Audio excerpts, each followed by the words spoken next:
Hi price allot கர்த்தர் நாமத்துக்கு மகிமை உண்டாவதாக.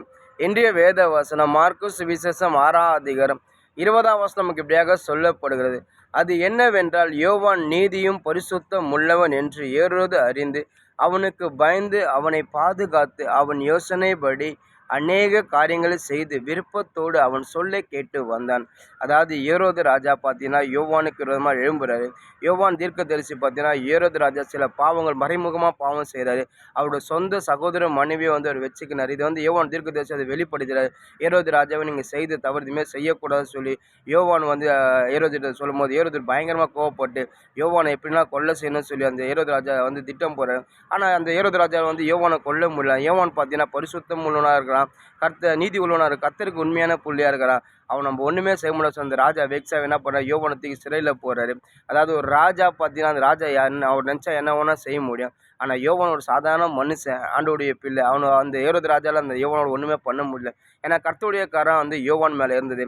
யோவான் பார்த்தீங்கன்னா எந்த மனுஷனுக்கு பிரியமா இல்லை, எந்த சத்துருக்காக சரி அவர் பயப்படல. ஒன்று அவர் கர்த்தருக்கு நீதியாக இருந்தார், பரிசுத்தமாக இருந்தார், கர்த்தருக்கு உண்மையாக இருந்தார். அந்த உண்மை அந்த பரிசுத்த நீதி தான் பார்த்தீங்கன்னா யோவானை கர்த்தர் பாதுகாத்தார். இன்றைக்கி நம்மளோட வாழ்க்கை சும்மா ஆண்டோடைய பிள்ளையாக இருக்கும்போது, நம்ம கர்த்தர் பார்க்க நம்ம பரிசுத்தமாக இருக்கும்போது, நம்ம கர்த்தருக்கு நீதியாக இருக்கும்போது, கர்த்தருக்கு நம்ம உண்மையாக இருக்கும்போது, கர்த்தர் நம்மளை ஒருபோதும் கைவிட மாட்டார். கர்த்தருடைய கரம் நம்மளோட கூட வந்து நம்மளுக்கு ரொம்ப 1000 சத்துருகள் எழுமனா சரி, நம்ம பக்கத்தில் 10,000 விரோதிகள் எழுமனா சரி, கர்த்தர் நம்மளை ஒருபோதும் கைவிட. அவரோட கரம் நம்மளை பாதுகாக்கும். நம்மளுக்கு விரோதமாக எத்தனை பேர் எழுமனா சரி, கர்த்தர் நமக்காக நின்று யுத்தம் பண்ணுவார். நம்ம ஒன்று கர்த்தர் பார்க்க நம்ம உண்மையாக இருந்தால் நிச்சயமாக நம்ம யாருமே எதுவும் நம்மளுக்கு விரும்ப மனுஷன் நம்மளால் ஒன்றுமே நம்மளுக்கு விரும்ப மனுஷன் நம்ம எதுவுமே செய்ய முடியாது. நம்மளுக்கு விரும்ப சத்து நம்மளை எதுவுமே செய்ய முடியாது. ஏன்னா கர்த்தர் நம்மளோட கூட இருக்கிறாரு. ஏன்னா அநேக பார்த்தீங்கன்னா யோபு பார்த்தீங்கன்னா யோபோட வாழ்க்கையில் அப்படிதான் இருந்தது. யோபு கர்த்தர் பார்க்க உண்மையாக இருந்தான், உத்தமனாக இருந்தான். அவனுக்கு விரோதமாக பிசாசு யோபு எப்படின்னா பயங்கரமாக அவன் எல்லாவற்றையும் அழித்து போட்டான். அவன் வாழ்க்கையை சீரழிச்சான். அதுக்கப்புறம் பார்த்தீங்கன்னா யோபு சரீரத்தில் வியாதியை கொடுத்தான். ஆனால் யோபு எதுக்குமே அசரலை. பிசாசு என்ன சோதனை கொண்டு வந்தாலும் சரி, மனுஷன் எனக்கு வரமா என்ன தூசணம் பேச ஐ டோன்ட் நெவர் ஒன்று ஆராதிக்க ஏசப்பா ஜீவன் உள்ள தேவன், அவர் என்னை ஒருபோதும் கைவிடும், எந்த சூழ்நிலை கைவிட மாட்டேன்னு சொல்லி அவ்வளோ உறுதியாக இருக்கிற, அவருக்கு அவ்வளோ சோதனை வரும்போது சொல்கிறாரு. அதை வேதம் சொல்லுது, தேவனை பற்றி அவர் குறை சொல்லவே இல்லை, தேவனுக்கு வருமா பாவமே செய்யலை, என்ன நடந்தாலும் கர்த்தர் என்னை கைவிட மாட்டேன்னு சொல்லி கர்த்தர் மேலே நம்பிக்கையாக இருந்தார்.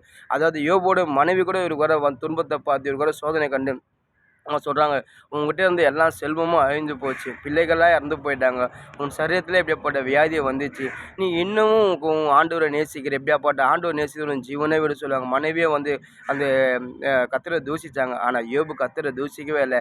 என்னடா இருந்தாலும் சரி கர்த்தரை கைவிட சொல்லி கர்த்தர் நம்பிக்கை அந்த அவங்க மனைவி யோபு சொல்கிறாரு, கர்த்தரை நன்மை பெற நம்ம தீமையும் பெற வேண்டாமா, கர்த்தர் நிச்சயமாக நம்மளுக்கு ஒருபோது தீமை நன்மை தான் செய்வார், என் தேவனை கைவிடமா சொல்லி அவங்க மனைவியோடு சொல்கிறாரு.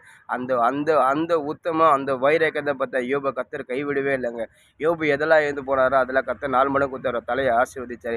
இன்றைக்கி நம்மளோட வாழ்க்கை ஆண்டவர் பார்வைக்கு நம்ம உண்மையாக உத்தமமான நீதியும் பரிசுத்தமுள்ள இருந்துச்சு, கர்த்தர் நிச்சயம் நம்மளை ஒருபோதும் கைவிட மாட்டார். எந்த மனுஷரை ஏசப்பணம் விட மாட்டார், எந்த சத்து நம்மளை ஏசப்பணம் விடவே மாட்டார். அவர் நம்மளோட பாதுகாப்பார். ஏரோது ராஜா வந்தாலும் சரி, யார் வந்தாலும் சரி, கர்த்தர் நம்மளோட கூட தான் இருப்பார். ஏரோது ராஜாவில் எதுவுமே செய்ய முடியல. ஏன்னா யோவான் பார்த்தீங்கன்னா கர்த்தருக்கு உண்மையாக இருந்தார்.